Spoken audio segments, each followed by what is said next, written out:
Hello everyone and welcome back to Coach Craig's Sports. Today is Friday, June 17th, and this is the MLB DFS video for today. So in today's video, we'll be taking a look back at yesterday's picks, seeing how they turned out.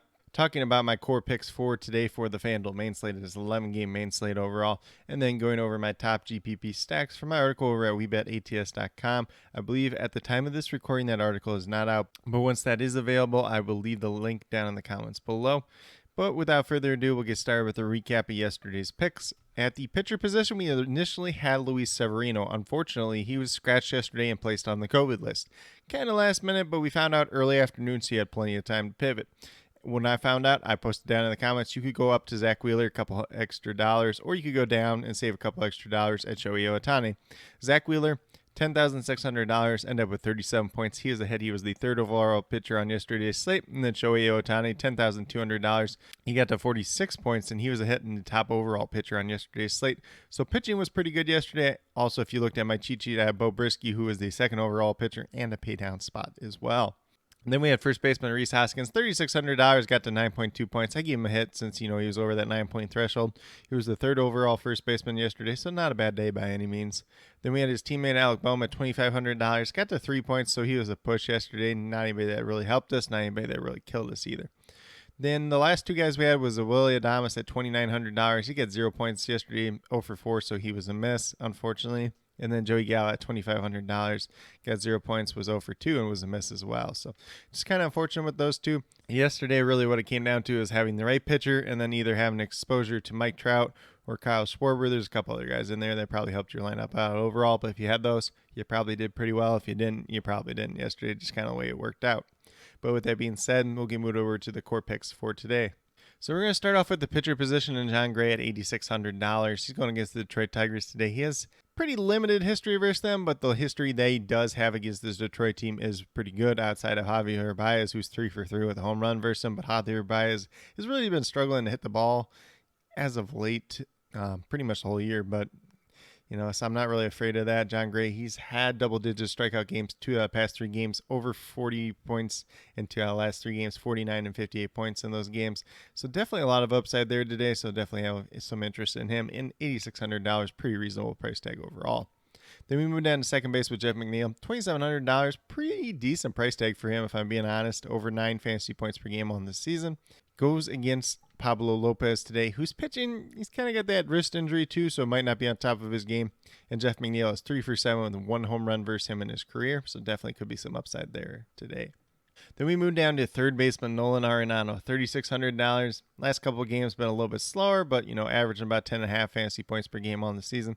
Goes against the Boston Red Sox and Michael Wacha. He is 6 for 13 with 3 home runs versus Michael Wacha in his career, which is pretty much the top hitter versus any pitcher matchup today. So definitely a lot of exposure to Nolan Arenado today.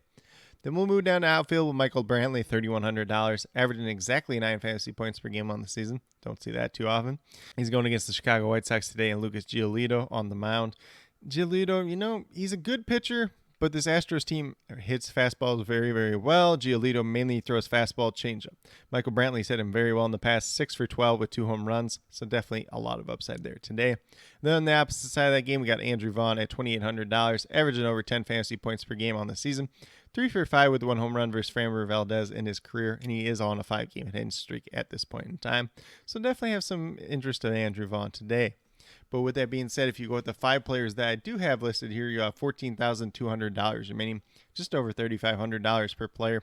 So a little bit of room to pay up if that's something you really want to do. If you want to take a little bit more balanced approach, that's definitely fine as well on today's slate. But as I mentioned, it's 11-game slate, so there's a handful of ways to mix and match on today's slate overall. But with that being said, we'll get moved over to the top stacks for today. As I mentioned earlier, my article is not published at this point in time, but once that is up, I will leave a link to that down in the comments below.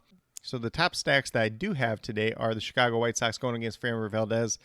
Valdez is obviously a left-handed pitcher. The White Sox have hit left-handed pitching very well this season and like the past 2 years. There are some guys in this lineup that have pretty good history versus Framber Valdez, although he's been pitching pretty well as of late.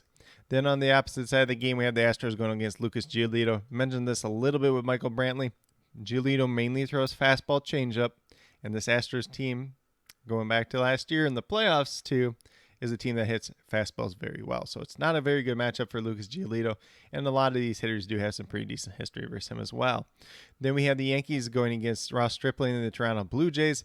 Yankees hitters have pretty good history versus him, but Ross Stripling's only given up 2 hits in his last 2 starts, so kind of the give and the take there. Is Ross Stripling going to pitch really good once again, or are the Yankees going to be able to take advantage of him? So it's a stack that probably still has some popularity just because it's the Yankees. But if you maybe want to get courageous and throw Ross Stripling against the Yankees today, that's a way to get different. But I think the Yankees are probably a reasonable stack today. I don't think they're going to be one of the top stacks in terms of ownership. I believe it's probably going to be like the Rockies and the Padres just playing at Coors Field. But that's just my personal opinion. And then last but not least, we have the Dodgers going against Zach Plesac of the Indians. These Dodgers hitters really don't have too much history versus him, but I do have some interest there as well. But with that being said, these are my core 5 picks as well as my top GPP stacks for today, June 17th. As always, if you have any questions related to MLB DFS, be sure to leave them down in the comments below and I'll get back to you as quickly as possible. Also, be sure to let me know your favorite play on tonight's slate, whether it's someone from my core 5 picks, whether it's someone from my top GPP stacks, or whether it's a completely different player you guys think I missed. Definitely interested in hearing what you had to say. But with that being said, if you are new to my channel, please consider subscribing. Definitely would appreciate it. Helps to build the community that we're trying to build here at Coach Craig Sports, which is one that's truly for you, the viewers, helping you with your DFS, whether it's MLB or USFL. Those are the 2 main ones at this point in time. Either today or tomorrow, I'll be putting the USFL post up on my YouTube channel as well as my Twitter. So definitely be sure to check that out. Should be an interesting week 10 overall. And then with that being said, if you are new or current subscribers yet to do so, also be sure to hit that notification bell down below. It's going to let you know every single time I post up a new video. Like I've been saying, I post up daily MLB DFS videos just like this. But with that being said, that's all I have for today's video. Hopefully you all enjoyed. And then last but not least, special shout out to each and every one of you watching today's video. I truly do appreciate you taking the time out of your day to watch this video. Definitely means a lot to me, and I hope each and every one of you has a great rest of your day.